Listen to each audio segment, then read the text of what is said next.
रामकृष्ण हरी।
लोचनी सुख झाले वो साधने तो हा विठ्ठल बरवा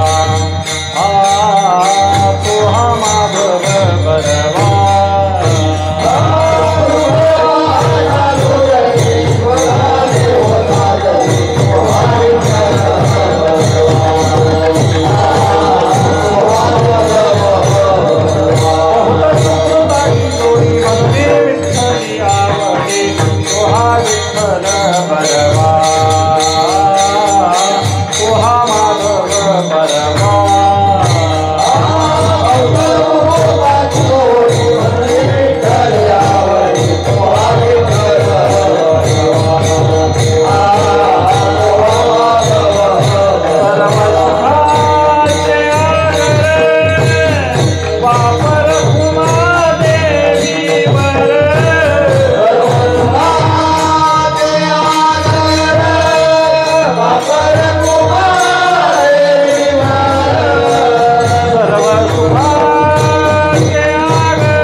उत्तम व्यवहारे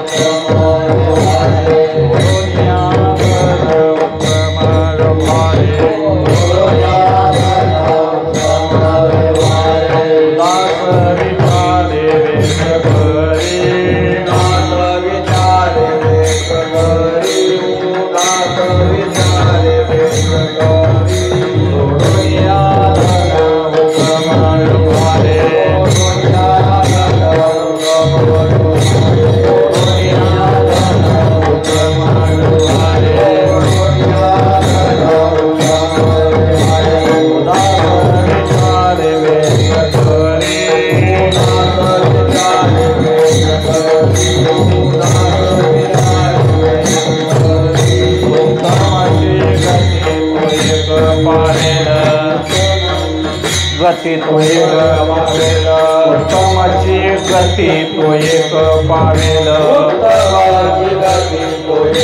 पावेल उत्तम भोगील जीव खाणे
वाढवी महत्व वडिलांचे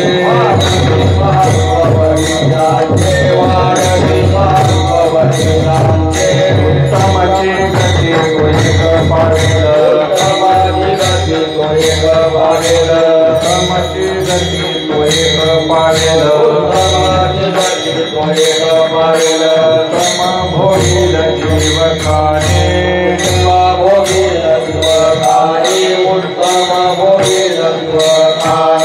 तुका म्हणे हेची आश्रमाचे फळ म्हणे हेची आश्रमाचे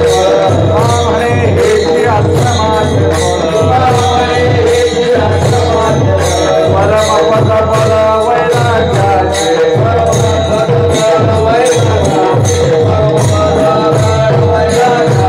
तुका म्हणे हेची आश्रमाचे फळ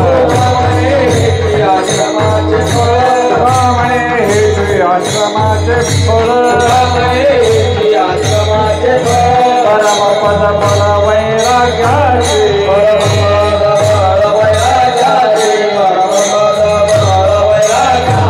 उत्तमची गती तो एक पावेल उत्तमची गती तो एक पावेल भोगेल जीवकाने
उत्तम व्यवहारे उदास विचारे वेचकरी उत्तमची गती तो एक पावेल उत्तम भोगील जीवकानी परोपकारी नेणे परनिंदा परस्त्रिया सदा बहिणी माया उत्तमची गती तो एक पावेल उत्तम भोगील जीवकानी भूतदया गाई पशूंचे पाळण पाळलेल्या जीवन मना माझी उत्तमची गती तो एक पावेल उत्तम भोगील जीवकानी तुका शांतिरूपे नव्हे कोणाचा वाईट वाढवी महत्व वडिलांचे उत्तमची गती तो एक पावेल उत्तम भोगील जीवकानी तुका म्हणे हेची आश्रमाचे फळ तुका म्हणे हेची आश्रमाचे फळ परम पदबळ वैराग्याचे उत्तमची गती तो एक पावेल उत्तम भोगील जीवकानी विठ्ठल विठ्ठल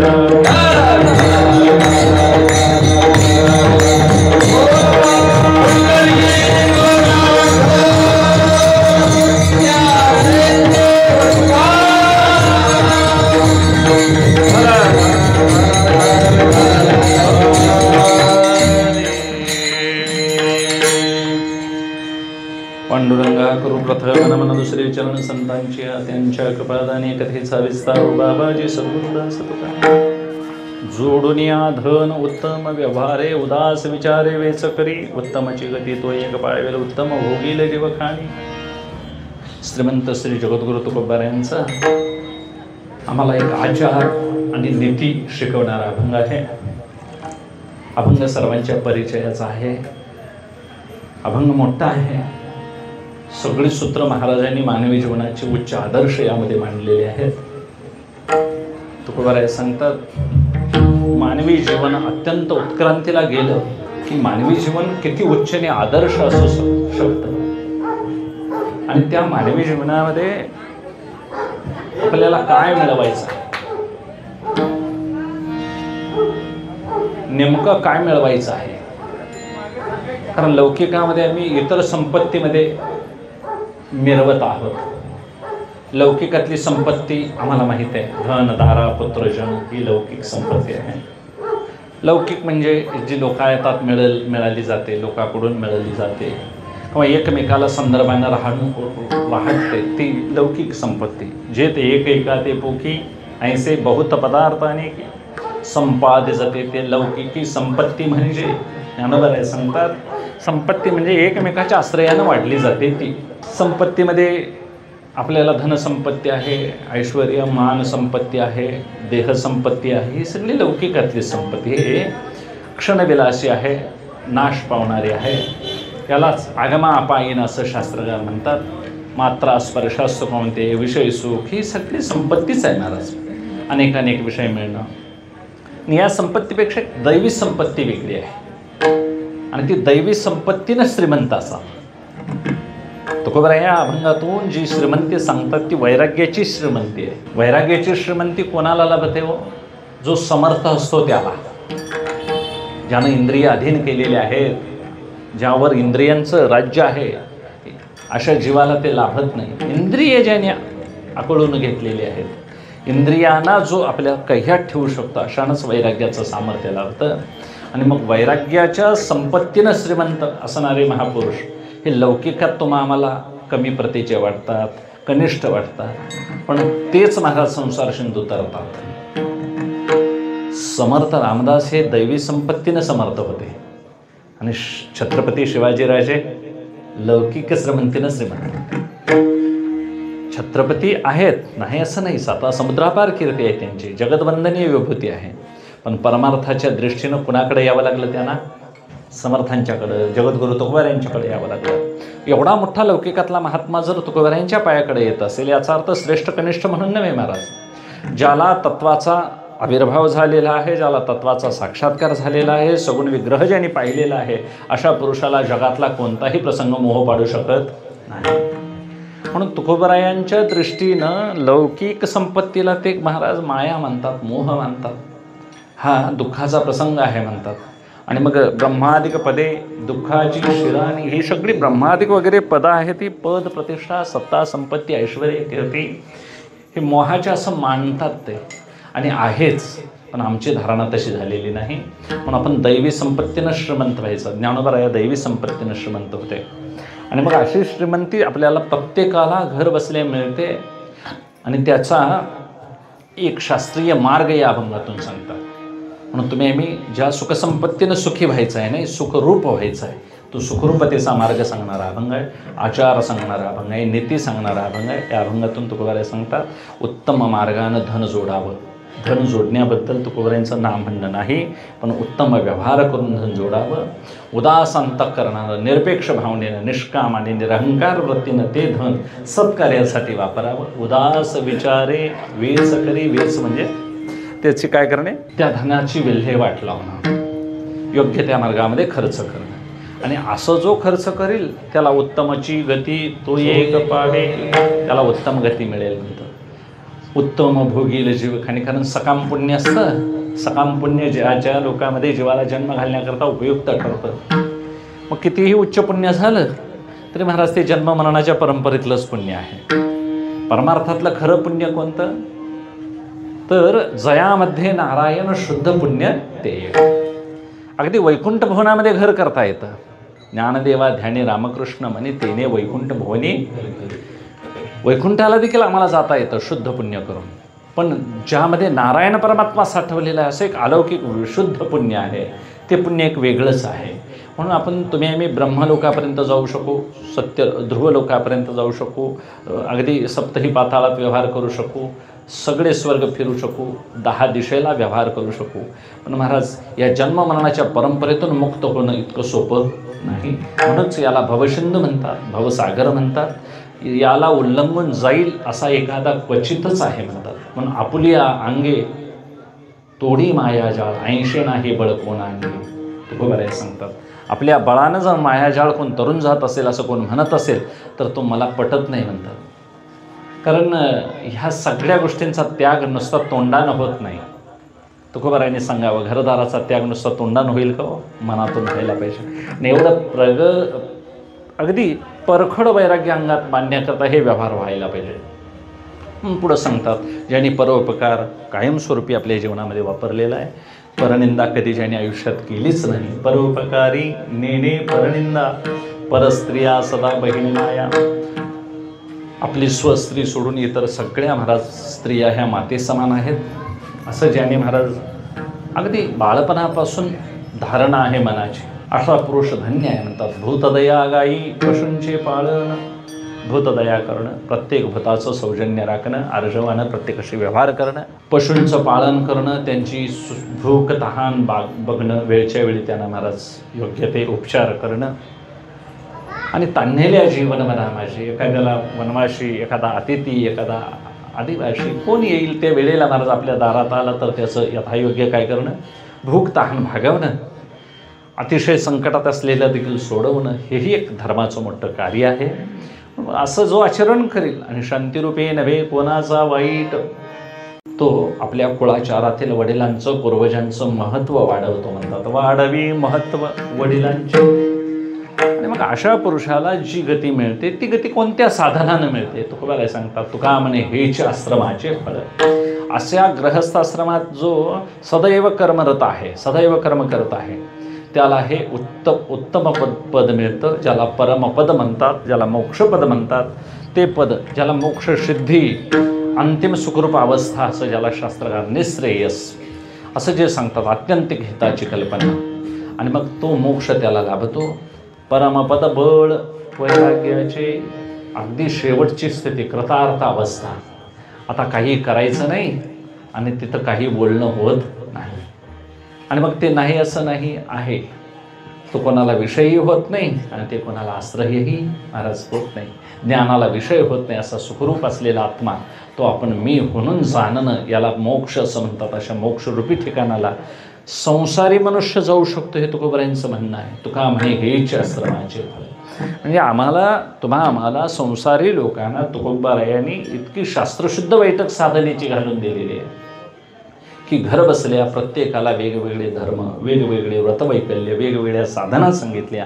म्हणून कुणी फार असा अट्टहास करायची गरज नाही, फार तळमळ करायची गरज नाही. स्त्रियांना वेगवेगळी व्रतधर्म वैकल्य दिली, आम्हाला वेगवेगळे महाराज सणवार उपासना दिल्या. प्रत्येकाने आपापल्या कर्मामध्ये रत राहायचं, आपल्या वाट्याला आलेलं कर्म बिनचूक करायचं, अजिबात ते चुकवायचं नाही. चुकवलं तर महाराज पाप होईल, असा शास्त्रानं आम्हाला काय घातला, दंडक घातला. म्हणून विधी पाळायचे. विधी पाळतात ते विषयी लोक, विधी पाळत नाहीत ते पामर लोक. महाराज ज्यांना शास्त्राचं भय आहे, ज्यांना देवाचं भय आहे, ती माणसं परमार्थ अगदी बिनचूक करतात, कारण त्यांना भीती आहे. वास्तविक देवाची भीती घेऊ नये, पण देवाची भीती का घालावी लागते, तर त्याशिवाय मनुष्य सरळ वागत. कायद्यानं माणसं योग्य वागतील का धर्माचं भय आहे म्हणून योग्य वागतील? धर्माचं भय आहे म्हणून योग्य वागतील. आता 125 कोटी माणसं असणे 250 कोटी पोलीस जरी धरायला लावलं तरी माणसं सरळ वागणं शक्य. धर्माला लोकांनी भ्यायला पाहिजे आणि धर्मच जीवाचं रक्षण करेल. धर्मो रक्षती रक्षितः. म्हणून प्रत्येकानं आपापलं कर्म. म्हणून 4 आश्रम सांगितले आमच्या शास्त्रानं. एक ब्रह्मचर्य आश्रम, दुसरा आश्रम गृहस्थाश्रम, तिसरा वानप्रस्थ आणि चौथा संन्यास. एक 25 वर्षाचे 4 टप्पे केलेत म्हणा, कारण कोण 100 वर्ष आयुष्य जगत असेल त्याच्या दृष्टीने हे खरं आहे. म्हणून ब्रह्मचर्यामध्ये आपण विद्याच सांभाळायची. आता ह्या मुलांच्या दृष्टीने महाराज हे संस्कार म्हणून परमार्थात यावंच लागेल, पण या मुलांची विद्याही देवता आहे. आता याने अभ्यासच करायचा, पुस्तकाखेरीज वहीखेरीज काही हातात घ्यायचं. आणि असा जर मुलं अभ्यास करतील तर महाराज त्यांनी केलेला आत्ता केलेली साधना त्यांना आयुष्यात एवढ्या उंचावर नेऊन बसवेल, नंतर त्यांना काय करावं लागणार.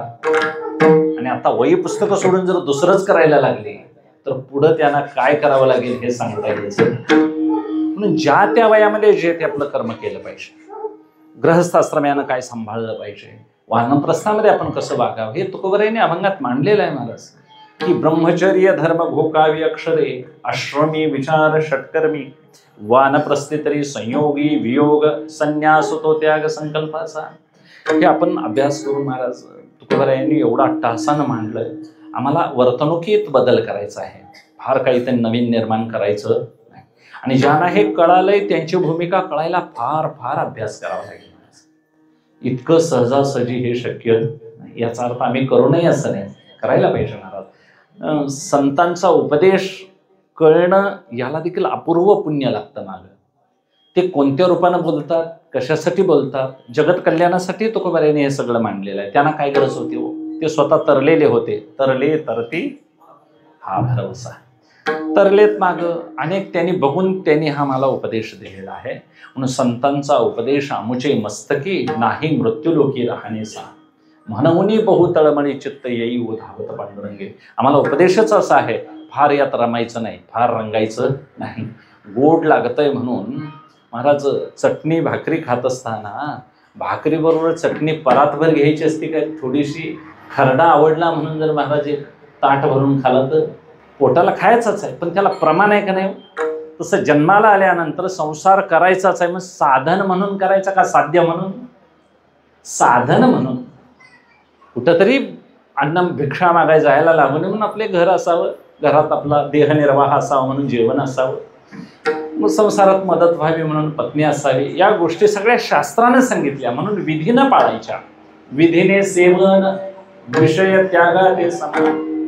जो विधीपूर्वक यांचा स्वीकार करतो त्याला हे चित्तशुद्धीला कारण होतं महाराज. यात मनोरंजन म्हणून संसार करू नये. या संसारानं अनेक लोकांना महाराज भिकेला लावलेला आहे. तो संसार तुम्हा आम्हाला समृद्ध करेल का हो. तुकोबारायांचा संसार पहा, नाथबाबांचा संसार, हे सगळं वैभव संपन्न दिसतं महाराज, पण वास्तव त्यांना कितीतरी त्याग करावा लागलेला आहे. म्हणून दृश्य संसारामध्ये धर्माचं रक्षण व्हावं आणि धर्मच आपलं रक्षण करेल. सीतामाता ज्यावेळी रावणाने महाराज नेल्या, अशोक वाटिकेमध्ये ठेवल्या त्यांना बंदीत, त्यावेळी तिथं सीतामातेचं रक्षण रामप्रभूंनी धनुष्यबाण धरून केलं का सीतामातेच्या पातिव्रत्य धर्मानंच तिचं रक्षण केलं. तिच्या पातिव्रत्य धर्मानंच तिचं रक्षण केलं का रामप्रभू होते लंकेत. मग सीतामातेनं रामप्रभूंचं ध्यान धरून आपल्या वाट्याला आलेली पतिसेवा करत करत महाराज रामप्रभूला वनवास मिळालेला आहे, मला कशाला वनवास म्हणून जर घरात बसले असते टीव्ही बघित तर महाराज पतीची आपल्या सेवा करणं हा धर्म आहे, तिला पतिव्रता म्हणतात. पतीची या मता अनुसरूनी पतिव्रता आना हे आत्महिता लाभेची. अगदी घर बसल्या म्हणून पतिव्रतेचं व्रत सीतामातेने सांभाळलं. त्या पातिव्रत्याच्याच बळावर तिचं रक्षण महाराज तिच्या धर्मानंच केलं. म्हणून धर्म जीवानं सांभाळला की देवाची गरज भासत. देवाला धर्म आवडतोय काय, फुलं उदबत्त्या अगरबत्त्या हे असलं आवडतंय. देवाला कोणती गोष्ट आवडते हो. देव धर्मासाठी महाराज अवतार घेतो. धर्म रक्षा वया अवतार घेशी. ज्यावेळी दुष्ट दैत्य वाढतात त्यावेळी देव अवतार घेतो. धर्माची घडी बसवायची असते त्याला. धर्म ही आवडणारी गोष्ट आहे आणि धर्म म्हणजे धारणात धर्ममित्या हो धर्मेन विधृता प्रजा यस्य अवधारण संयुक्त सधर्म इति निश्चया.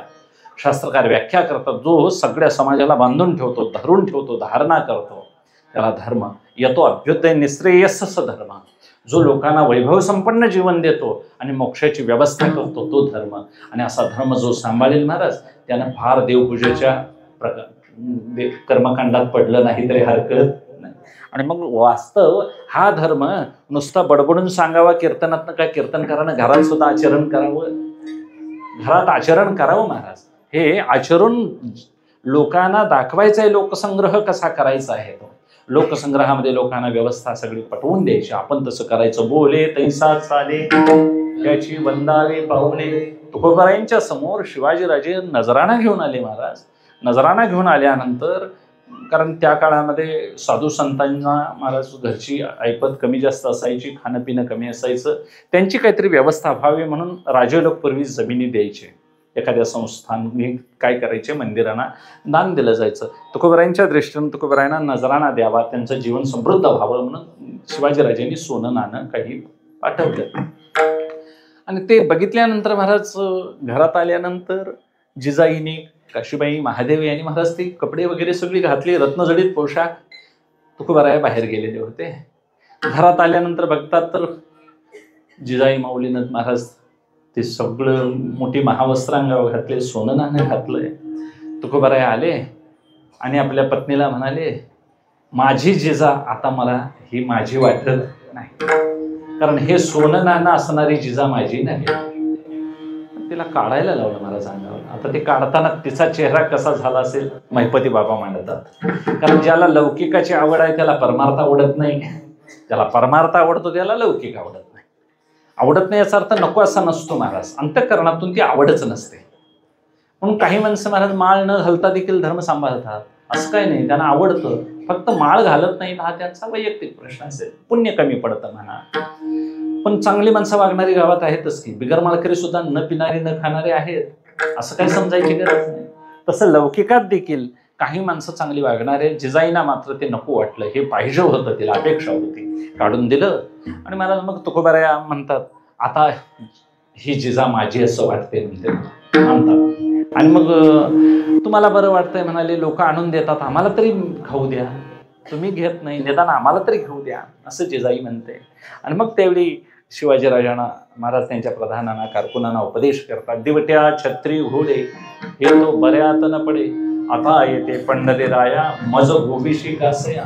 तेव्हा मला काय बरं यामध्ये गुंतवत असते, मी आधी ज्याचा त्याग केलाय तेच गोष्टी आणि परत का पुढे आणून देत असतील आम्हाला.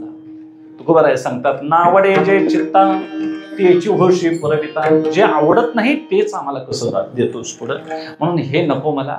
आम्हाला हे राजाला उपदेश करतात की आम्हाला हे धन तुझं हे नको, कारण हे गोमांसा समान आहे, आम्हाला मुंगे आणि राव सारखाच आहे. तू राजा असलास म्हणजे काय झालं, आणि मुंगी असली म्हणजे सगळं चैतन्य आम्हाला सारखंच आहे, माझ्या दारामध्ये श्रेष्ठ कनिष्ठ भाव अजिबात नाही.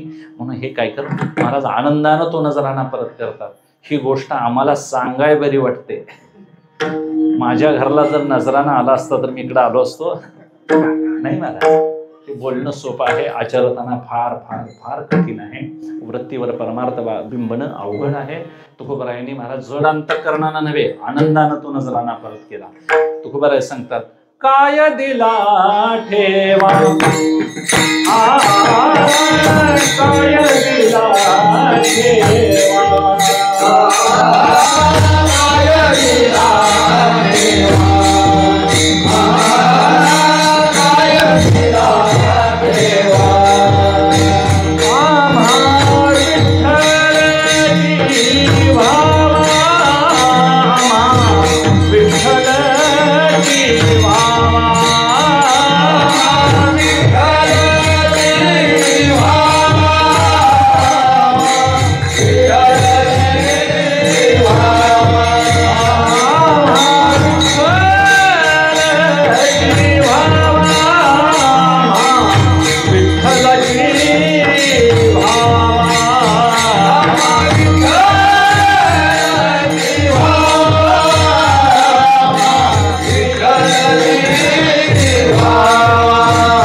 काय दिला ठेवा, काय दिला ठेवा, काय दिला ठेवा, तुम्ही राजे आहात, छत्रपती आहात, म्हणून तुम्हाला जे देणं शोभतं ते तुम्ही दिलं.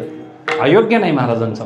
महाराज लोकांना जुन्या काळात ऋषीमुनी लोकांना तपश्चर्येला वेळ लागायचा, घराचं खाणंपिणं नसायचं, घरची व्यवस्था व्हावी म्हणून त्यांना तयार अन्नछत्र द्यायचे. याचा अर्थ राजे लोकांचं चुकीचं नव्हतं, त्यांची घर बांधून देणं, त्यांना वतन देणं, जमिनी देणं बरोबर होतं. पण आता त्या निमित्तानं महाराज म्हणतात, मी माझ्या लौकिकाची पोटापाण्याची चिंता पांडुरंगावरच ढकललेली आहे. अनन्याश्चिंतयन्तो, मग मला गरज नाही. आणि मग माझी सेवा जर पांडुरंगावर मी चिंता ढकलली असेल तर राजा तू का माझी चिंता वाहतोस? मला फक्त आवडल असं कर, तू नको ते मला देऊ नकोस. साठी कर तुम्ही कळले ती उदार, साठी परिसाची गार. तुम्ही उदार आहात राजे, पण परिसाची गार तुम्ही काय द्यायला लागला? मी द्यालोय तुम्हाला परीस, तुम्ही बदली काय द्यायला लागलाय मला? गारगोटी. मला असं बरं वाटतं तुम्ही एकच करा, आम्ही तेने सुखी म्हणा विठ्ठल विठ्ठल, आम्हाला सुख होईल असं तुम्ही करा. म्हणून महाराज संत महात्मे लवकर सामान्य लोकांना कळत नाही. आमचा एक भ्रम आहे महाराज, साधू संत बावळट असतात, पंजे पटका बांधून असं गावोगावी कीर्तन करत फिरणं हा त्यांचा व्यवसाय अजिबात नाही महाराज. संतांनी जेवढी जागृती केली तेवढी कोणत्याही समाज सुधारकांनी केलेली नाही. याचा अर्थ मी कमी जास्तपणा उचनीच भाव नाही. समाज सुधारकांनी मध्य चळवळ गाजवली, योग्य आहे, पण ज्याने आत्मस्वरूपाविषयीचा अंधार घालवला ते खरे संत महाराज, त्यांचं कार्य मोठं आहे. आता महाराज टिळकांचे उपकार आम्हाला कळतात, गांधीजींचे उपकार कळतात, भगतसिंगांचे उपकार कळतात. महाराज ज्यांनी बलाचा शोध केला, ज्यांनी टेलिफोनचा शोध लावला, ज्यांनी टी व्हीचा शोध लावला, ते आमच्यावर उपकार आम्हाला वाटतात जास्त. का? आम्ही वाचलेलं आहे, विज्ञानात ऐकलेलं आहे. पण महाराज घरातल्या बलानं उजेड पाडणं याच्यापेक्षा आत उजेड पाडणं मोठं आहे का नाही हो? अंतःकरणात कितीतरी जन्माचा अंधार आहे महाराज, अज्ञान अंधकार आहे, आणि त्यानं महाराज आम्हाला जन्ममृत्यूच्या चक्रामध्ये अडकलेलं आहे. त्यातून बाहेर काढणं हे अनंत उपकार. काय नुसतं दिव्यानं मार्ग दाखवणं अनंत उपकार? दिवा कोणीही तयार करेल महाराज, हे विज्ञानाचा चमत्कार आहे. पण ज्ञानाचा चमत्कार आम्हाला संतांनी दाखवावा, म्हणून संत सहजासहजी सामान्य जीवाला ओळखत नाहीत. समर्थ एक दिवस समर्थ पंचायतन होऊन गेलं. रामदास स्वामींच्या जीवनाचं चरित्र आहे बघा. रंगनाथ स्वामी, निगडीकर स्वामी, केशव स्वामी, समर्थ रामदास, ही सगळी पंचायतन त्या काळातली समर्थ रामदास म्हणजे राम प्रभूंचे उपासक. आणि मग केशव स्वामींचं महाराज काहीतरी कीर्तन होतं हैदराबादला.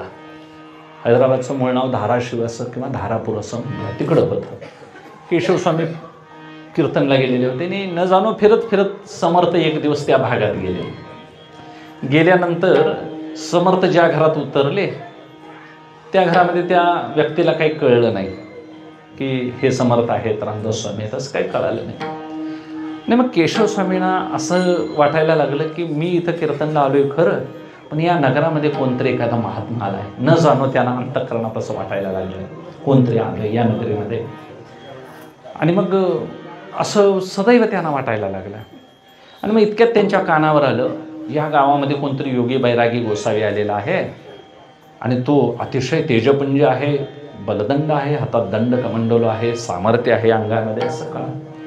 केशव स्वामीने जाणलं मनोमन की बाबा म्हणाले हा माझा परममित्र रामदास तर नसेल. मग आता ओळखायचं कसं? कारण अंतर जास्त असणार. मग केशव स्वामी जिथं राहत होते त्याने आपल्या शिष्याकडून महाराज रिकामी वाटी दिली, आणि ही वाटी त्यांना दे असं सांगितलं. तो म्हणाला मी वाटी नेऊन काय करू म्हणाले. तर ही वाटी भरून द्या एवढं म्हण, दुसरं काय म्हणू नकोस. केशव स्वामीने आपल्या शिष्याला लावून दिलं, वाटी भरून दे म्हटल्यानंतर. आता हा लौकिकातला महाराज आम्हाला काय भरून दे म्हटल्यानंतर चिरमुरं देऊ, साखर देऊ, असलेच आमचा विचार कुठपर्यंत जाणार? खाण्यापिण्याच्यावर आमचा उपकार म्हणजे बुद्धी गेलेली नाही महाराज. म्हणून आम्ही बुद्धीच्या खाली सरकलेले जीव. संत बुद्धी तादात्म्य सोडून बुद्धीच्या वर सरकलेले आहेत, आणि बुद्धीच्या वर गेलेले आहेत म्हणून त्यांना बुद्धी भ्रमात पाडत नाही. आणि मग समर्थाने महाराज समर्थ जिथं उतरले होते त्या घरात हा केशव स्वामीने पाठवून दिलेला शिष्य आला. भीतच नमस्कार केला, आणि आमच्या स्वामीने असं सांगितलंय हे योगीराज की ही वाटी काय करून द्या, भरून द्या म्हणून सांगितलं. समर्थाने लगेच सांगितलं बाबा तुला कोणी पाठवलंय? असं असं माझे स्वामी आहेत, अमुक आहेत. समर्थाने जाणलं केशव स्वामी असणार म्हणाले. म्हणाले मी भरून देतो पण आधी वाटी रिकामी करून आणजा म्हणाले. समर्थ काय म्हणाले? ही वाटी आधी रिकामी करून आण म्हणाले. मग मी काय करून देईन? भरून दे. मला एवढंच सांगायचं आहे, परमार्थामध्ये भरलेलं रिकामं भरलेलं ह्या ज्या गोष्टी बोलण्यापुरत्या, वास्तविक सगळीकडेच देव भरलेला आहे. काय भरून देणार आणि काय रिकामं करणार? म्हणून मोठ्या मोठ्या संतांचं बोलणं असं मला कूट असतं, कोणालाही सहजासहजी ते कळत नाही. म्हणून शहाण्या मनुष्यानं संतांच्या वचनावर विश्वास ठेवावा. तस्मात श्रद्धस्व सौम्य. उद्दालक आपल्या श्वेतकेतू नामक मुलाला सांगतात उपनिषदामध्ये की ब्रह्मज्ञान होईल पण ते श्रद्धेनंच होईल, तुला श्रद्धा ठेवावी लागेल. त्याच्यासाठी महाराज 9 वेगवेगळ्या पद्धतीचे दृष्टांत देऊन त्याला पटवून दिलेलं आहे. हे का असं सारखं वाचावं महाराज? मोकळा वेळ वाया घालवू नये. नको ते सिनेमे बघत, नको ती वर्तमानपत्र वाचत. काय कोण महाराज वैभव संपन्न झालाय सिनेमे बघून? सिनेमा बघून कोणाची बुद्धी शुद्ध झाली आहे? नव्या नव्या गोष्टी, नवे नवे पोशाख, नवी नवे चित्र, नवी नवे अभिनेते, नवी नवी अभिनेत्री, हे बघून बुद्धी विकारी होईल काय चांगली होईल? म्हणून शहाण्या मनुष्यानं मला चांगलं जरी असलं तरी फार त्यात रमायचं नाही, रंगायचं. आपलं ते कार्य नव्हे. आम्ही संतांचं कार्य जर सदैव अनुनय करू तर महाराज आमचा उद्धार होईल. म्हणून संतांचा महिमा कळवून घ्यायचा. फार त्यांची चरित्र वाचावी लागतील, आमच्यावरती उपकार करतील. तुकोबराय सांगतात हा अगदी तळातला उपदेश आहे. आम्ही आमचं जर आचार व्यवस्था व्यवस्थित करू, आम्हा हे कौतुक जगा द्यावी नीत करावे फजित चुकती ते नीतीचा व्यवहार, आणि असा जर आचार आम्ही करू तर महाराज आम्हाला वैराग्य का बरं मिळणार नाही? म्हणून घर बसल्या सगळी व्रतवैकल्य करायची, चांगल्या पद्धतीने व्यवहार करून धन मिळवायचं. लौकिकात धन हे प्रारब्धाधीन आहे. अन्नमान धन हे तो प्रारब्धाधीन. आणि मग प्रारब्धानं मिळत असेल तर प्रयत्न का करावा, असंही आळशी राहू नये. तुकोबराय सांगतात महत्वाकांक्षा तुम्ही सोडा असं त्यांचं म्हणणं नाही. मात्र पुष्कळ कष्ट घेतलंय, पूर्वकर्म चांगलं आहे, शिक्षण आहे, सतत प्रयत्न केलेले आहेत, निष्ठा आहे तुमची, सातत्य आहे, तरी देखील तुम्हाला शहाणपणा आहे तुमच्याजवळ आणि यश येत नाही, याचा अर्थ प्रारब्धात ती गोष्ट तुमच्या नाही. नाहीतर महाराज मग म्हणून शहाण्या माणसानं मार्ग शोधावेत, कारण शोधू नाही. विदुषी मुक्ताताई वाळवेकर सांगतात शहाणी माणसं मार्ग शोधतात, मूर्ख माणसं कारण शोधतात. याचा अर्थ आपण ज्याचं त्यानं समजून घ्यायचं. ज्याला काम करायचं नाही तो उठतच नाही. मला एखादं घरात मुलाला काम लावलं तर मग दुकानात नाही हे आणजा म्हटलं तर मग आता दुकान बंद झालं असं कारण सांगतंय महाराज. त्याला करायचंच नसतंय. मग उठून जा म्हणून जर ढकलून घालवलं तर तिथं कुत्रं बांधलं असं ते मला चावेल, त्याच्या पुढलं सांगतात. म्हणजे याचा अर्थ कारणं सांगणं म्हणजे काम करणं नाही. आणि ज्याला काम करायचं आहे महाराज ते केवढ्याही अडचणीत तो काय करतो, आपलं कार्य शोधतो.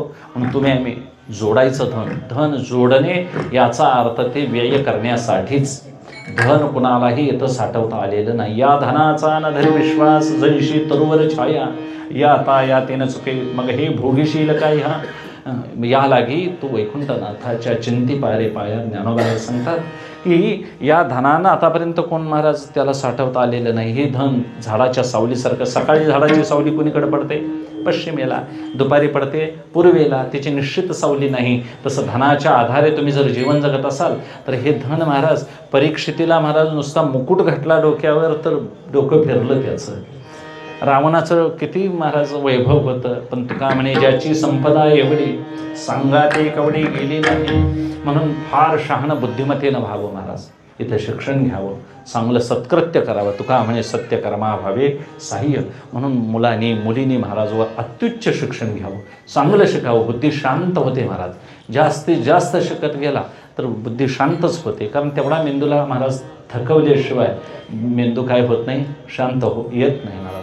म्हणून फार अडाणीही राहू नये आणि फार फार शिक्षणाचा महाराज घमेंडही मिरवू नये. जेवढं आपल्याला शिकता येईल तेवढं शिकायचं आणि ती विद्या सरस्वती म्हणून आपण वापरायची आपल्या जीवनामध्ये. आणि मग असा व्यवहार करत सौजन्यानं जर राहिले तर महाराज धन काय प्रारब्ध वशात येईल ते येईलच. प्रयत्नानं थोडं मिळवलं तर यशही त्यात देव देईल. म्हणून प्रयत्न श्रेष्ठ आहे. प्रारब्ध महाराज हे भोगासाठी शब्द वापरलेला आहे. भोगणे ते फळ संचिताचे. म्हणून करायला पाहिजेच. कारण इथं काय आहे, आम्ही जे प्रयत्न करतो ते प्रयत्न आम्हाला सवयच अशी आहे महाराज. अगदी लहान मुलाला जरी काम सांगितलं तरी काहीतरी त्याला खायचे चॉकलेटचं आमिष दिल्याशिवाय ते काम करत. तुम्ही बाजाराला पाठवून द्या, त्यातला रुपया ते आधी आपलं खायचं घेता येईल, मग तुमचा बाजार घेता येईल. त्याला सवयच अशी लागलेली आहे, फळ मिळाल्याशिवाय कार्य करायचं नाही. अशी एक आमची सकाम इच्छा आहे. आणि मग निष्काम कर्म कसं करता येईल जीवाला? संस्कार पडलेले आहेत. जगत सत्यत्वाचे, देह सत्यत्वाचे. म्हणून इथं आम्ही ठरवून कार्य करतो. तुकोबाराय सांगतात पेव करुणी शेता पेरू जाई जे. ज्ञानोबाराय सांगतात आम्ही तट्ट्या घरात ठेवून महाराज बांधून मग पेराय जाते. म्हणजे अमुक क्विंटल भात काढीन अशी आमची काय आहे, एवढी मनाची इच्छा आहे. एवढा टन ऊस काढीनच म्हणून आम्ही महाराज लावण करतो. आता ते किती टन निघायचं ते महाराज देवानं देण्यावर अवलंबून आहे. म्हणून अपेक्षा फार करू नये. याचा अर्थ तशी तयारी केली पाहिजे महाराज. तोपर्यंत प्रयत्न केले पाहिजेत का नको? निकाल कसा लागायचा तसे लागेल, पण अभ्यास करायला नको काय? म्हणून आधी प्रयत्न केले पाहिजेत. निकाल लागणं हा प्रारब्धावर अवलंबून आहे. म्हणून काही गोष्टी मनानं चिंतन केले तशा होतील असं नाही. म्हणून संसारामध्ये कोणालाही मनासारखा संसार करता आलेला नाही. एक प्रधान होता महाराज, राजाचा विश्वास होता आणि त्या राजाच्या मुलगीचं लग्न ठरलं होतं. प्रधानाला काय जाणो वाईट बुद्धी सुचली आणि प्रधानाला असं वाटलं माझ्या मुलाला ही मुलगी राजकन्या पत्नी म्हणून म्हणजे सूनबाई आपली व्हावी, आपल्या राजपुत्रालाही मिळावी, माझ्या मुलालाही मिळावी अशी त्या प्रधानाची इच्छा झाली. आणि मग त्यानं एका महाराज साधूला बैराग्याला बोलवलं आणि मग त्याला वेगवेगळ्या पद्धतीनं महाराज राजाला असं सांगायला सांगितलं की ही मुलगी कुयोगावर जन्मलेली आहे, हिचा वाईट योग आहे, लग्न झाल्यानंतर सगळ्या राज्याचा तुझ्या नाश होईल असं काहीतरी सांगा आणि हिचा काय हिला देहत्याग करण्यासाठी महाराज एखाद्या पेटीत घालून गंगेत सोडा असा काय द्या सल्ला द्या. म्हणून त्या प्रधानानं महाराज एक कुभांड रचलं आणि महाराज हे त्या राजाकडं व्यवस्थित वटवून पटवून सांगितलं. राजा म्हणाला आतापर्यंत माझ्या मुलीचं कधी मी असं कर्म पाहिलं नाही, आता हा साधू म्हणतोय त्या ते खरं असलं पाहिजे. एका पेटाऱ्यामध्ये घालून महाराज त्या मुलीला गंगेमध्ये सोडायचं असं राजानेही ठरवलं. आणि मग त्या राजानं ठरवलं आणि मग राजानं काय केलं, राजाच्या मनामध्ये सोडावी अशी इच्छा निर्माण झाली आणि प्रधानाला मात्र काय वाटलं आणि मग साधूनं सांगितल्यामुळे विश्वास बसला आणि मग साधू सांगितलं आपलं काम निघून गेला. राजानं मात्र त्या पेटीमध्ये काय केलं, राजाचा एक जवळचा आप्त होता, ही गोष्ट त्या प्रधानाची आणि त्या साधूची त्याला कळालेली होती. त्या आप्त माणसानं राजाच्या जवळच्या अतिशय चतुर होता तो, त्यानं ही गोष्ट जाणली आणि आपल्या त्या प्रधानाला न कळायच्या अगोदर महाराज त्या पेटीमध्ये ती मुलगी न घालता एक वाघाचं छोटंसं पिल्लं त्यामध्ये पेटीमध्ये घातलं. प्रधानालाही न कळता राजालाही न कळता राजाच्या आप्त माणसानं ती मुलगी आपल्या घरामध्ये सुरक्षित ठेवली आणि त्या पेटीतून वाघाचं छोटंसं छावा पिल्लं घालवलं आणि महाराज गंगेमध्ये सोडल्यानंतर प्रधान वाट बघतच बसलेला होता पुलावर. ती पेटी वाहत आली की धरायची की मुलीला घेऊन जायचं. महाराज त्या पुलावर बसला होता. पेटी वाहत आल्यानंतर त्याला अधीरता असते. पेटी उचलली ठेवलेली उघडून बघण्याकरता महाराज न्यायची मुलीला म्हणून जे उघडली ते महाराज वाघाचं पिल्लं ते भुकेलेलं होतं. आता तुम्हाला काही सांगायची गरज नाही, त्याच्या मानेलाच धरलं कुणाच्या, प्रधानाच्या. तो काय होता, बेसावध होता. आणि मग त्या कथेचा चाणक्य उल्लेख करतात महाराज, मनसा चिंतितम कार्यम दैवम अन्यत्र चिंतयेत, राजकन्या प्रसंगेन व्याघ्रो जटिल भक्षका. मनात तुम्ही एखाद्या चिंतन केलेलं असतं कार्य अमुक व्हावं, पण प्रारब्ध विपरीत असेल तर ते महाराज तसं होत. त्या प्रधानाला राजकन्या पाहिजे होती का वाघाचं पिल्लं? राजकन्या पाहिजे होती, पण जीव जायची वेळ आली महाराज. म्हणून असं कोणी प्रारब्ध प्रयत्न भांडत बसू नये. वाट्याला आलेलं कर्म निवांत करायचं महाराज. कारण कोण कशासाठी प्रयत्न करेल आणि कुणाचं प्रारब्ध त्यात उचकटेल सांगता यायचं. एक गारुडी महाराज नित्यनेमानं गावात गारुड्याचे खेळ सापाची खेळ जायचं. हे गाव झालं की तुमच्या पुढलं गाव, असं गावोगावी फिरत जायचं वस्तीला. आणि एका देवळाच्या ठिकाणी वस्तीला राहिला महाराज. मग वस्तीला राहिल्यानंतर काही नाग होते, इतर वेगवेगळ्या जातीचे साप होते, त्या बुट्ट्या गोलत्याच्या झाकणाच्या करंड्या होत्या छोट्या छोट्या. आणि मग ते देवळाजवळच्या जवळ एक तालीम होती, पडकी होती तालीम महाराज. त्यात उंदरांचा सुळसुळाट जास्त होता. आणि त्या उंदराच्या मनात काय आलं काय की त्यानं महाराज त्या नागाच्या करंडीला भूक पाडलं. कशाच्या? नागाच्या. आता ते प्रारब्ध बघा, त्याला काय बुद्धी सुचली. इतर दिवस कधी तो कुरतडत नव्हता, पण त्याला तशी बुद्धी सुचली. त्यानं महाराज त्या करंडीला कुरतडायला सुरुवात केली. अनेक महिन्याचा उपाशी होता सापात नाग महाराज. तो त्या भूक पडल्यानंतर त्यातनं बाहेर आला. उंदराला काय पाहिजे होतं, काहीतरी खायला मिळावं म्हणून तो कुरतडत होता. उंदराला पाहिजे होतं आपलं खाद्य म्हणून कुरतडत होता. त्या पाडलेल्या भुकातनं महाराज कितीतरी दिवसाचा भुकेलेला साप बाहेर आला. ज्यानं कुरतडलं त्याला खाला. आणि आता मार्ग मोकळा झाल्या कोण करंडीत राहतोय महाराज? बुजवड्यात कोण राहतंय? कोल्हापुरात 5 BHK घेतल्यावर. तसं मुक्त झाल्यानंतर महाराज नागही निघून गेला. मला सांगायचं आहे, प्रयत्न केला उंदरानं आपल्या पोटासाठी, पण तो प्रयत्न केलेला प्रारब्धवशात कुणाला उपयोगी ठरला? सापाला, नागाला उपयोगी ठरला. नाग मुक्तही झाला आणि पोटही भरलं महाराज.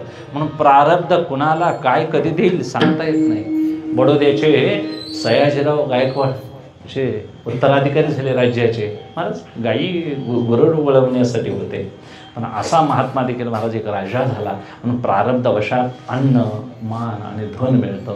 म्हणून प्रारब्ध बलवत्तर असेल तर अशी अन्नमान धन हे तो प्रारब्धाधीन. प्रारब्धेची जोडे धन प्रारब्धेची वाडे मान का सो सकर्षी वाया भजय मना पंढरीराया. म्हणून सत्ता संपत्ती ऐश्वर कीर्ती सौंदर्य बळ विद्या प्रतिष्ठा हे सगळं प्रारब्धानं आहे महाराज. प्रयत्न करायलाच पाहिजेत. म्हणून प्रयत्न श्रेष्ठ आहे.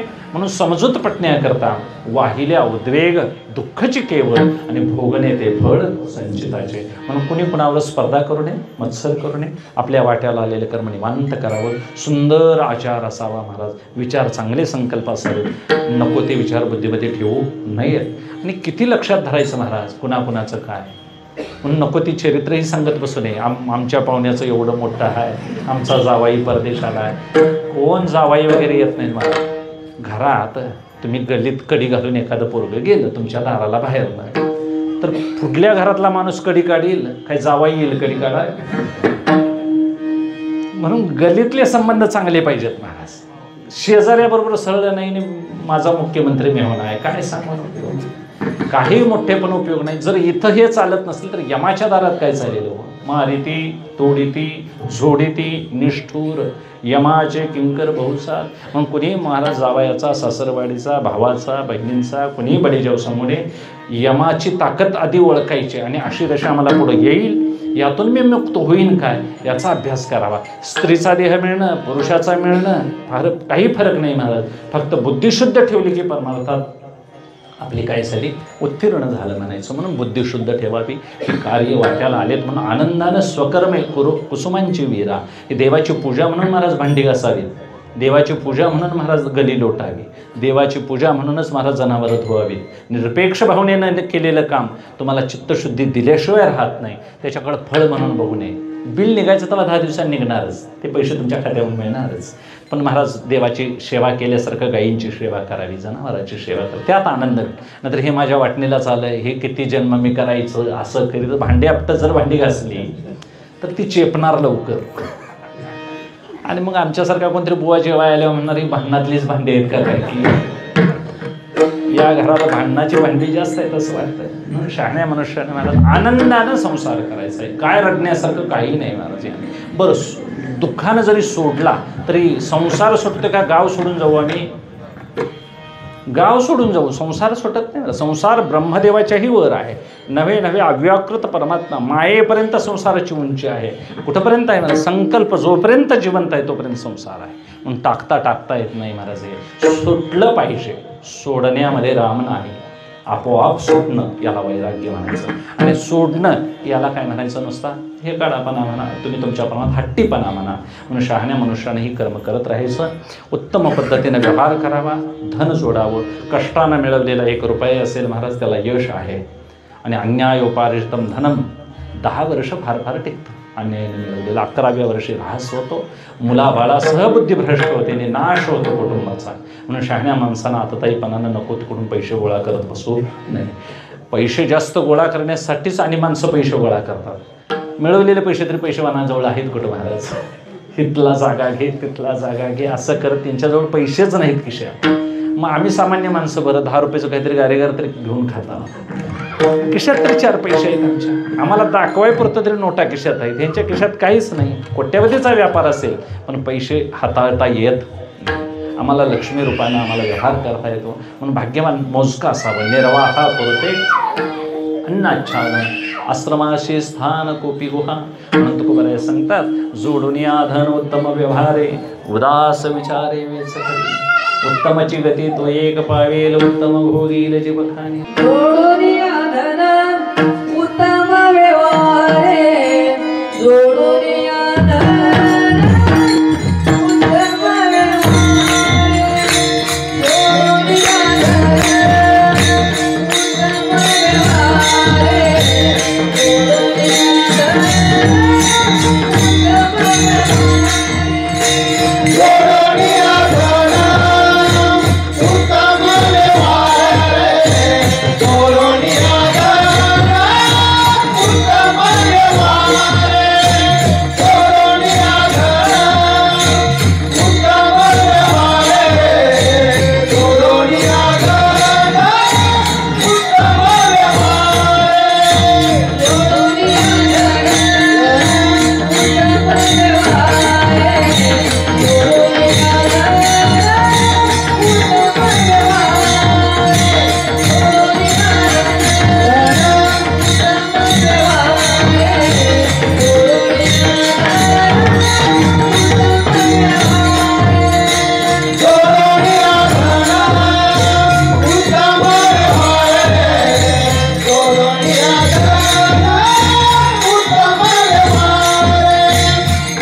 उत्तमची गती तो एक पावेल. उत्तम गती म्हणजे मोक्ष, परमार्थता, सिद्धी.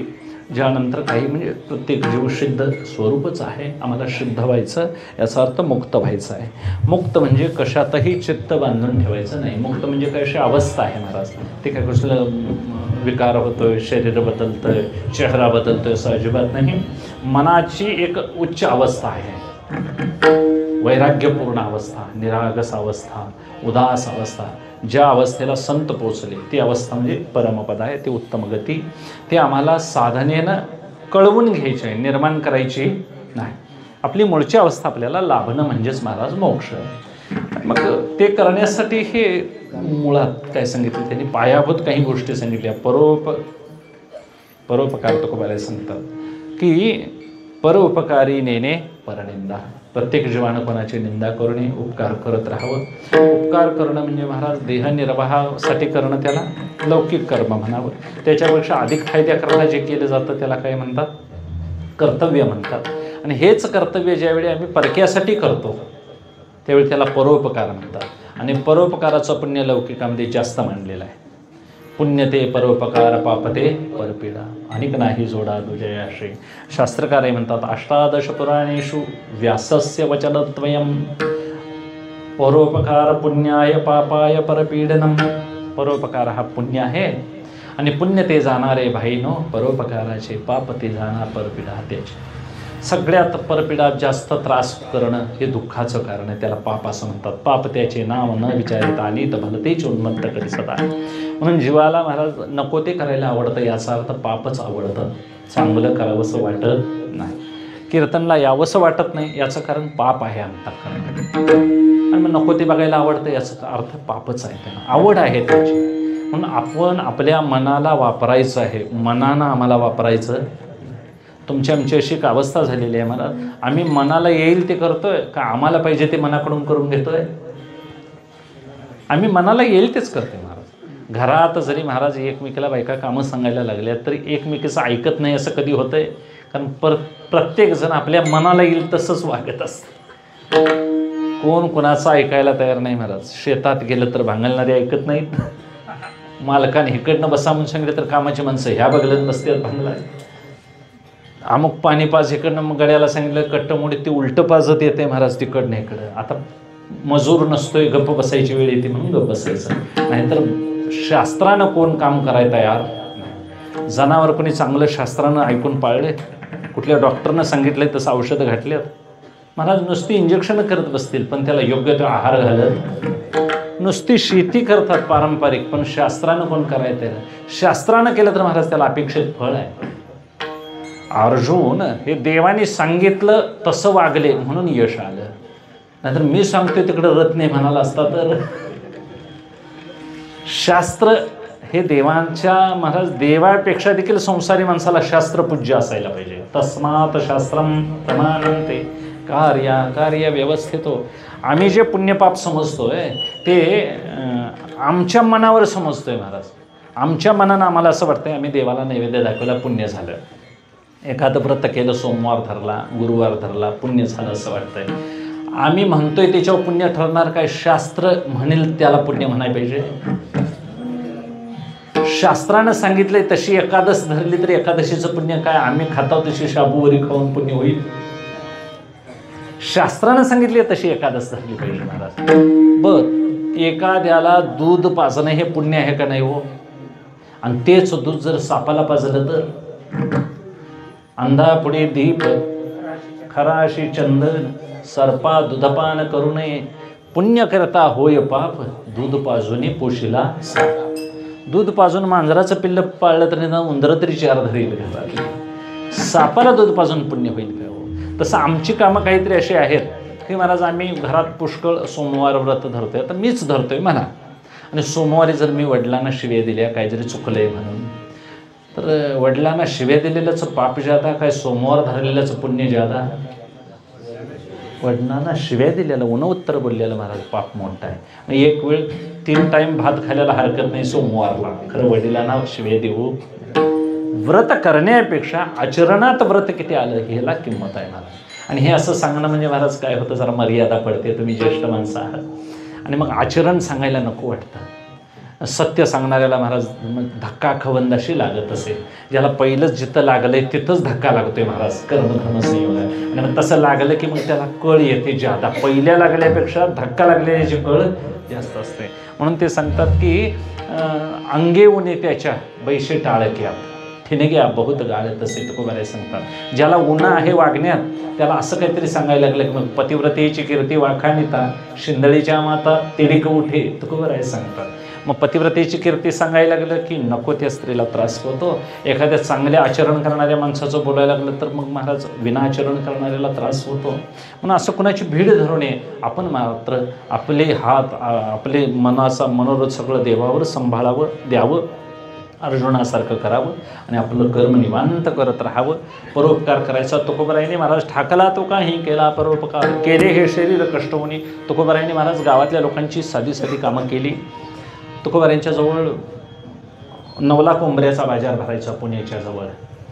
तिथं महाराज बाजारच्या दिवशी जायचे. कोणाला जोंधळ्याची पोती उचललेला, कोणाच्या मिरच्या वजन कर, कोणाला तांदूळ आणून दे, कोणाचा बाजार, असं तुकोबाराय करत होते. लौकिक कामही महाराज करतच होते, पण एखाद्याला मदत म्हणून महाराज करायचे काम.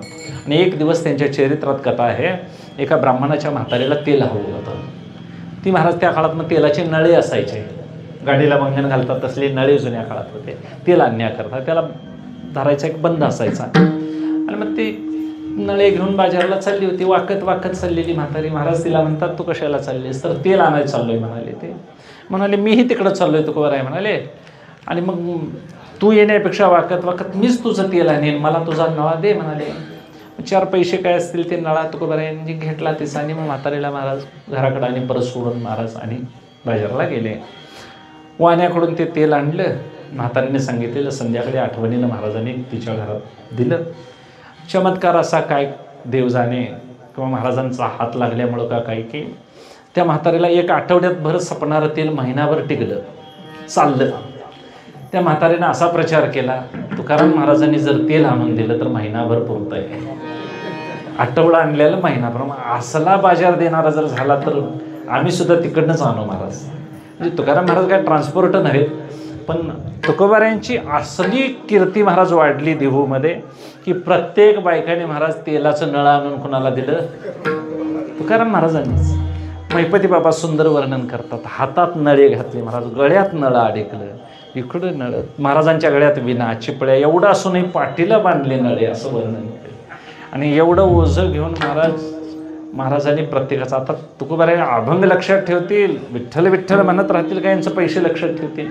पण पांडुरंगाचा चमत्कार असा काय की त्या वाण्याजवळ गेल्यावर जसं जसं ज्यांनी नळ्यामध्ये तेल दिलेलं होतं तेवढंच पैशाचं तेल त्या पांडुरंगानं वाण्याला बुद्धिरूपाने घातलं. वाण्याला तशी बुद्धी सुचली. महिपती बाबा चांगलं चरित्र म्हणतात. आणि ते सगळे नळे घेऊन गावात येताना महाराज नेमकं जिजाईने बघितलं. आता काय सांगायची गरज नाही. माझ्या नवऱ्याला तुम्ही बैलासारखा वापर करता म्हणाले. सगळ्या देहू गावाला महाराज तिनं शिव्या दिल्या. आणि मग ज्याचं त्यानं तेलाचे नळे महाराज नेले आपले. आणि मग महाराजांना कोणी काम लावलं नाही, कारण जिजाईला भीत होते देवतले लोक. आणि मग मला सांगायचं हे, तो काय ठाकला तो काही केला परोपकार. महाराज एवढी तरी काही सेवा लोकांची कोण करत आहे? तुकोबारायांनी मग त्या बळावर पांडुरंगाच्या ओऱ्या बांधल्या, स्वतःच चिखल तुडवला. आज त्यांच्या हस्ते बांधलेल्या त्या दोन्हीकडच्या गच्च्या आहेत. काय भाग्य आहे देऊचं आणि आमच्या महाराष्ट्राचं. महाराजांनी स्वतः कष्ट घाम गाळून ते मंदिर बांधलं पांडुरंगाचं. आणि मग काही पाठ केली संतांची उत्तरे की चित्त आपल्याला महाराज शुद्ध होण्याकरता ध्रुपद धरलं, कीर्तन ऐकली, एकादशीला जागरणं केली, काही मनात आला तो महाराज धर्म केला, तुकोबाराय सांगतात. आणि असं करत करत आपलं जीवन त्यांनी सांभाळलं महाराज. ते मांडतात परोपकारी नेणे परनिंदा. आपणही काही ते परोपकार केला पाहिजे. कुणाची निंदा बोलू नये, येते निंदकापाशी अशेष पापे. निंदा कुणाची करू नये. वाटलं फार तुम्हाला प्रेम असेल तर समोर जाऊन बोलावं. माणसाच्या मागं बोलणं हे टवाळी ठेवते महाराज. पश्चात का बोलायचं, काय फरक आहे? आता मला सांगा, कीर्तनला येत नाही ते एक गावात आम्हाला सांगतात, कीर्तनला येत नाही त्याच्यासाठी काहीतरी बोला कीर्तनाला. आता जी येत नाही ते आहेत घरात, मी इथं बोलून काय करू सांगा? मी येतेल्यासनी शिव्या दिल्यासारखा आहे तो प्रकार. म्हणून शहाण्या मनुष्यानं काय करावं महाराज? निंदेचे गुराळ महाराज सोडूनच द्यावे. आणि विशेष निंदा जास्तीत जास्त चालते, मी क्षमा मागून सांगतो, स्त्रियांच्या वर्गामध्ये जास्त. भांडी घासतानाही बंद नसतंय, भांगलतानाही बंद नसतंय. त्याच्यापेक्षा हरी बोला नाही तरी अबोला. व्यर्थ गलबला करा. का व्यर्थ गलबला करावा? महाराज विठ्ठल विठ्ठल म्हणत भांगलावं, विठ्ठल विठ्ठल म्हणत धार काढावी. सगळं सोपं आहे, फक्त आचरण कृतीत आणणाऱ्याला किंमत आहे. कलियुग महाराज फार सामर्थ्यवान आहे. तुम्ही 12 वर्षसुद्धा करावी लागणार नाहीत, एवढा लवकर फलद्रूप होईल. पण सातत्य पाहिजे, सदैव पाहिजे महाराज. आणि असं सातत्य ठेवलं तर महाराज चांगल्या आचरणाला किंमत आजही आहे, पुढेही असणार आहे. कलियुग हे महाराज भ्रष्ट वागणाऱ्या लोकांना कलियुग त्रास देतं, चांगल्या वागणाऱ्याला कलियुग डोक्यावर घेतं आजही. असं कोणी समजायची गरज नाही. जग पापानं पाय धुतलेलं आहे महाराज. या जगामध्ये पुण्यवान माणसं आजही हजर आहेत. म्हणून काही चांगली कामं या जगात होताना तुम्हाला आम्हाला दिसतात. म्हणून परनिंदा कोणाची करू नये. ज्ञानोबाराय सांगतात, निंदा महाराज करणं हे फार फार वाईट आहे. म्हणून निंदक माणसांचा महाराज छंद सोडावा, दुर्जन माणसांच्या संगतीतून बाजूला व्हावं. परोपकारी नेणे परनिंदा, परस्त्रिया सदा बहिणी माया, इतर स्त्रिया माते समान मानून व्यवहार करावा. आम्ही गृहस्थाश्रमी माणसं आहोत की आम्हाला लग्नविधी करून अग्निदेव हुताशन यांच्या साक्षीनं आमचं लग्न झालेलं आहे. स्वदारागमन विधीनं करावं. आणि राहिलेल्या इतर स्त्रिया आई समान मानून परदारात नयनी न पाहाव्या. पराव्या नारी माऊली समान हे गेले नेमून आईची या न्यायाने महाराज. हे सगळे विषय महाराज परमार्थाला अतिशय योग्य तुकोबारायांनी मांडलेले आहेत. आणि मग भूतदया, काही पशूंचे पालन, आपल्या वाट्याला आलेलं काही लौकिक कर्म करायचं. कुणावरही बोजा होईल असं वागायचं नाही. आपलं स्वतःचं कष्ट करून स्वतःचं जीवन स्वतः सांभाळता आलं पाहिजे. आणि मग भूतदया सांभाळत असताना जनावरांचं अन्न पाणी या गोष्टी महाराज सांभाळाव्या. घडत असेल तेवढी जनावरं सांभाळायची, नाहीतर दारात बांधायची आणि जायचं महाराज बाजारला, ती तळमळायची काही उपयोग. जेवढं घडतंय तेवढंच सांभाळायची. चार मोजका संसार असावा, फार त्रास होईल असा असू नये. म्हणून आपल्या योग्य त्या कार्यक्षमतेनं आपण संसारात वावरायचं. त्यापुढं ते सांगतात, असं शांतिरूपे नव्हे कोणाचं वाईट, कोणालाही वाईट व्हावं असं आपलं आचरण नसावं. वाढवी महत्त्व वडिलांचे, आपल्या आईवडिलांचे काही पर्वकाळ साजरे करावेत, श्राद्धपक्षादी कार्य करावेत, आपल्या घराने चालत आलेली व्रतवैकल्य करावीत, उपास्य देवतेचे महाराज काही आपण उपासना कराव्यात. आपण ज्या कुळदेवता आहेत तिकडं जाऊन यायचं. आम्ही माळकरी आहोत, वारकरी आहोत हा भाग निराळा, पण तुमचा शिखर शिंगणापूर, ज्योतिबा, अंबाबाई असेल, कुळदेवी, भवानी माता असेल, जाऊन यायला नको का हो? राष्ट्रीय देवता आहेत ते. असं काही नाही पांडुरंग माळ घातली म्हणजे सगळं सोडून दिलं नाही महाराज. मग तुम्ही माळ घातल्यावर घरच्यांनी सोडून दिलं तर भीक मागायची गेली महाराज. देवाऱ्यातले देव तरी पुजाय पाहिजेत का नको? तर ते सुद्धा मोडी घालायचे नाहीच ना. असं नाही करायचं. वडिलार्जित लोकांनी चालत आलेले सगळे व्रतवैकल्य आम्ही केली पाहिजे. गावीची या देवा नाही दंडवत, गावातल्या देवाला दंडवत येऊन नमस्कार. काही यात्रा पर्वकाळ असतील त्या दिवशी त्या देवाचं व्रत हे करावंच लागेल. आणि हे करत करत महाराज ही उपासनेची अंग आहेत. थोडी थोडी थोडी उजवे वाम भाग तुका म्हणे एकच अंग. एका शरीराला जशी दोन अंग असतात, डावा हात आणि उजवा हात, तसे ह्या उपासना महाराज सगळ्या सर्वांगाने एका देवाकडेच जाणार आहेत. म्हणून कुणीही यात भेद मानायचा नाही. आणि असं जर ग्रहस्थाश्रमी वागायला लागला, तुका म्हणे हेची आश्रमाचे फळ आहे आश्रमात राहिल्यानंतर, आणि चित्तशुद्धी फळ जर मिळालं तर वैराग्याचा प्रसाद व्हायला वेळ लागत नाही. आणि मग असा वैराग्यरूपी प्रसाद एकदा मिळाला मग जीवाचं चित्त शांत होतं, चित्त प्रसन्न होतं. आणि अशी अखंडित प्रसन्नता अतिजेत चित्ता ते तरी नाही समस्त संसार दुःखा. असं चित्त प्रसन्न झालं की महाराज पांडुरंगाच्या कृपेनं ते चित्त हेलावून जातं, भरून राहतं. आणि मग अशा पुरुषाला आनंदाची डोही, आनंद तरंग, सगळीकडे आनंदच वाटतं. कारण आत ती लक्षणं उमटलेली असतात. म्हणून दैवी संपत्ती येण्याकरता आम्हाला ही श्रीमंती ही खरी पटली पाहिजे महाराज. रावणाची संपत्ती लौकिक, काय करायचं, रावणाने एवढं मिळवलं पण मुक्त होता आलं नाही. म्हणून दैवी संपत्तीचा सामर्थ्यवान ऐश्वर्यवान तुकोबाराय. तुकोबारायांचं सामर्थ्य रावणापेक्षा जास्त का वर्णन करावं?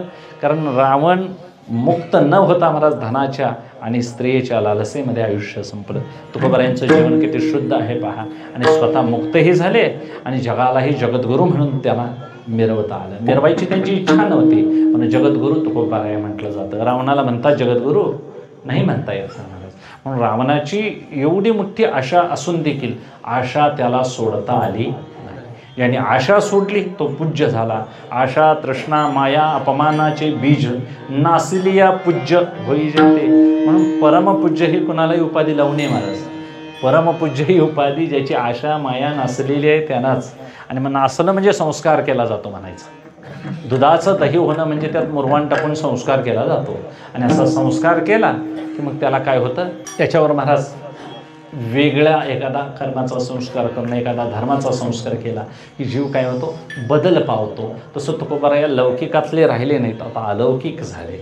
पारलौकिक राहिले नाहीत, आता मुक्त झाले. आणि आता म्हणतात तुका म्हणे आता उरलो उपकारा पुरता. आता माझा देह फक्त उपकारापुरता आहे. म्हणून तुकोबारायाने अगदी तोंड भरून आम्हाला उपदेश केलेला आहे.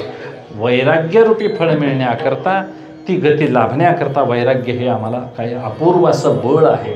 आणि असं वैराग्याचं बळ हातात आलं की विवेकरूपी डोळ्यानं महाराज जर संसारात प्रवेश केला तर कोणताही मोहरूपी शत्रू तुमच्या आम्हाला त्रास करणार नाही. म्हणून गीतेमध्ये मोक्षाचं मोठं जर शस्त्र कोणतं सांगितलं असेल तर वैराग्यरूपी आणि विवेकरूपी शस्त्र सांगितलेलं आहे. आणि ते आपल्या मुष्टिबळानं तोलावं आणि त्या असंग शस्त्ररूपी महाराज त्या झाडावर घाव घालावा आणि संसाररूपी वृक्ष तोडून टाकावा. हेच आश्रमाचं खरं फळ आहे. म्हणून कुठेही संसार सोडून जायची गरज नाही आहे. त्या ठिकाणी आम्हाला व्यवस्था शास्त्रानं केली आहे. म्हणून सांगतो उत्तमची गती तो एक पावेल, उत्तम भोगील जीवकानी. महाराज ज्ञानेश्वर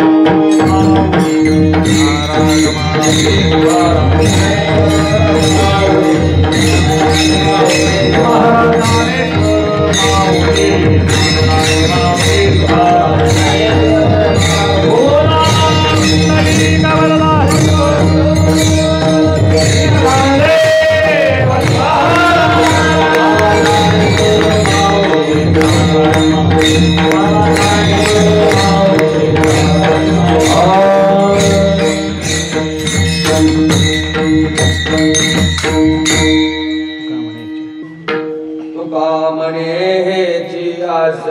आश्रमाचे फळ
आश्रमाचे फळ परमपद बळ वैराग्याचे उत्तमची गती तो एक पावेल उत्तम भोगील जीवखानी. तुकोबरायांना त्याने आपलं जीवनक्रम जसं उदात्त आदर्श सांगितलं तसं मला सांगितलेलं आहे. पुष्कळ ठिकाणी उपदेश केलेला आहे. उपदेशाबद्दल कुणीही राग धरू नये. जो उपदेश महाराजांनी केलेला आहे तोच साधू संत वक्ते लोक कीर्तनकार तुम्ही आम्ही करत असतो. आपल्या जीवनामध्ये जे उणं आहे ते दुरुस्त व्हावं. माणसानं थोडंसा जीवनामध्ये बदल करावा. जुन्या चुका झाल्या असतील दुरुस्त करून नवीन चांगला आदर्श जीवन पश्चातापानं महाराज अनुतापानं तप्त भावाने करावं. वेळ उरलेला असला तर सत्कारणी लावावा चांगला. काही बदल आदर्श गुण घ्यावेत महाराज. म्हणून बदल करण्यासाठी थोडंसं आम्हाला मोक्ष जवळ तरी करता येईल. मोक्ष नाही होऊ दे पण जवळ तरी जाता येईल तेवढा प्रयत्न आम्ही करूया. नाही आम्हाला 3 टनानं ऊस निघत निदान 1.25 टनानं तरी पडतोय का बघूया. काय सगळं चुकीचं आहे म्हणूया. भौगोलिक परिस्थिती बदल असते. लागवडी आम्हाला टाकता येत नाही. वेळ नाही गावत. पावसाचं प्रमाण जास्त आहे. हे कारणं असतील पण निदान वाचायचं त्या पद्धतीनं करूया. एक वेळापत्रक ठरवूया. नित्यनेमानं आमचा वाया जाणारा वेळ किती. घरात जरा विचार करायचा महाराज. घरात जास्तीत जास्त राहायचा प्रयत्न करायचा का उठून चौकात येऊन बसायचं नाही महाराज. घरात राहता आलं पाहिजे. आश्रम आहे तो घर. रात्री फिरायला काय महाराज हे समुद्र सपाटीचं आमचा भाग नव्हे किनाऱ्याला फिरत यायला. रात्री फिरायला तुम्हाला रात्रमध धर्मार्थाला साच केली असते. ज्ञानोबांनी सांगावं. रात्री निशाचर फिरतात माणसानं फिरू नये. व्यायाम वगैरे करायला कशाला लागतं. दिवसभर कष्ट केल्यानंतर रात्रीचं स्वप्न कशाला पडतंय. स्वामी समर्थ सांगतात बैलासारखं कष्ट केल्यावर स्वप्न पडेल. म्हणून शहाण्या मनुष्यानं महाराज राहायला हे काही करायचं नाही. कोण खातंय कोण पितंय याच्याकडे विचार करायचं. मत्सर करूच नाही आणि हिशेब कुणाचाच करू नये महाराज. आपण फक्त कर्म करत राहायचं. नाहीतर मी करतोय आणि ही सगळी खात्यात म्हणून जर बसला तुम्ही तर महाराज मग तुम्ही मदर तेरेसासारखं कुणाचं अश्रू पुसणार. तुम्हाला बाबा आमटेंच्यासारखं काम करता येईल का. कोण डॉक्टरेट असून महाराज कुणासाठी तरी काय कार्य करतात. मोठे गाडगेबाबांचे आज महाराज जयंती. काय महात्मा होऊन गेला. हे माझं गाव म्हणून महाराज आम्ही लोटत नाही. आपलं गाव. यांनी जगाची गावं लोटली. किती त्यांनी सुधारणा केल्या. निरंतर कर्म करत राहिले. आज त्यांचं केवढं मोठं महाराज परदेशात महाराजांचे पुतळे आहेत. गाडगे महाराजांचे परदेशात त्यांचा तत्त्वज्ञानाचा विचार केला जातो. गाडगे बाबा कीर्तनाला उभा राहिले की 10-10 हजार लोक महाराज जंगलात तर जंगलात उभे राहायचे बस ऐकायला. आणि आम्हाला बोलवून आणून येत नाहीत कारण आमची आचरण आणि लायकीच उरलेली नाही महाराज. हातात खराटा झाडू महाराजांनी एका हातात गाडगं घेऊन महाराज उभारलेले की निश्चयाचा महामेरू जसं छत्रपतींना म्हटलं जातं तसा सह्याद्री पर्वत उभारल्यासारखं गाडगे बाबा दिसायचे. म्हणजे काय त्यांनी शिकवलं. त्या काळात महाराज स्वच्छतेचा मूलमंत्र दिला. त्या काळात त्यांनी समाजाला शिक्षणाची दारं कशी खुली करून दिली.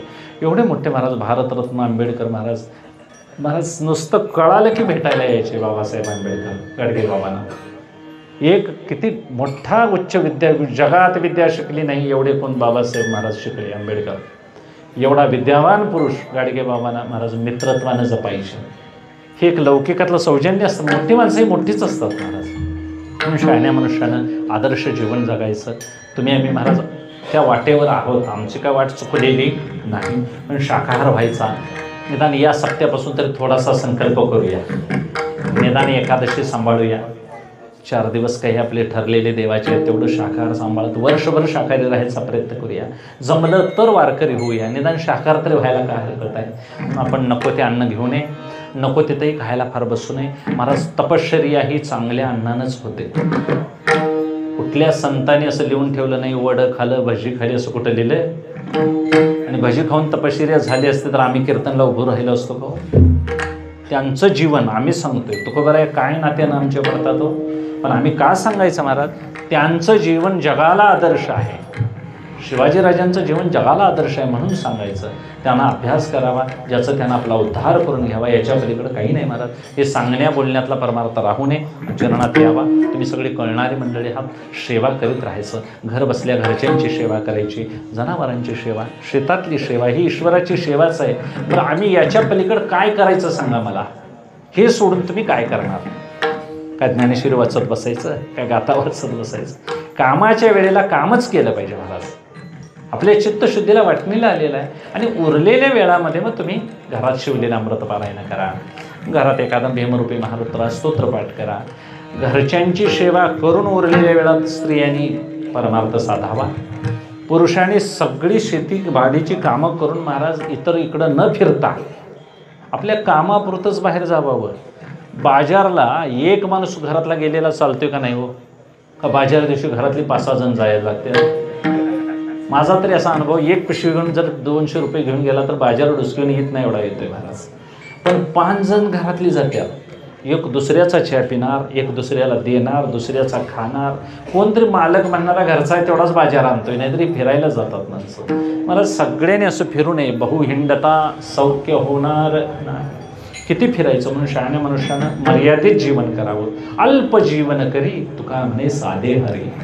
त्या डोळ्याला नको ते दाखवायचं नाही, कानानं नको ते ऐकायचं नाही, नको ते जिभेनं खायचं नाही. चांगलं दिसतंय, हॉटेलातलं अन्न चांगलं दिसतंय का? असतंय, दिसतंय. आणि घरातलं चांगलं असतंय, खरं चांगलं दिसत. मग चांगलं असतेलं खा बाबा, काय दिसतेलं. म्हणून पॅकिंगला भुललेला समाज आहे. आत कंटेंट किती आहेत बघत नाही, आत ऊर्जा किती आहे त्या पदार्थात बघत नाही महाराज. महाराज नको त्या वर्षाचा आईस्क्रीम खाऊन परवा मुलं वारली लहान लहान. काय मोह आहे या, कसला काय चाललंय? जीवनाशी खेळ खेळणारे अन्नपदार्थ आम्ही खातोय. म्हणून आपल्या शेतीत स्वतःच्या जीवनासाठी महाराज विषारी पदार्थ आम्ही खातोय. तेवढं तरी आम्ही अन्न चांगलं खाऊया. आहार ही शरीर ही संपत्ती आहे, सांभाळूया चांगली. सगळी कळणारी मंडळी आहात. घरच्या सुगृहीनं महाराज हरिस्मरण नामस्मरण करत स्वयंपाक करावा. वदनी कवळ घेता म्हणत म्हणत तो सेवन करावा. का वाईट बुद्धी सुचेल? हे सगळं महाराज मुळात आमच्या घरातली संस्कार स्मृतीपाठ निघूनच गेलेला आहे. म्हणून दिवा लावायच्या वेळेला माणसं फिरतात महाराज. घरात दिवा लावाय माणूस नाही.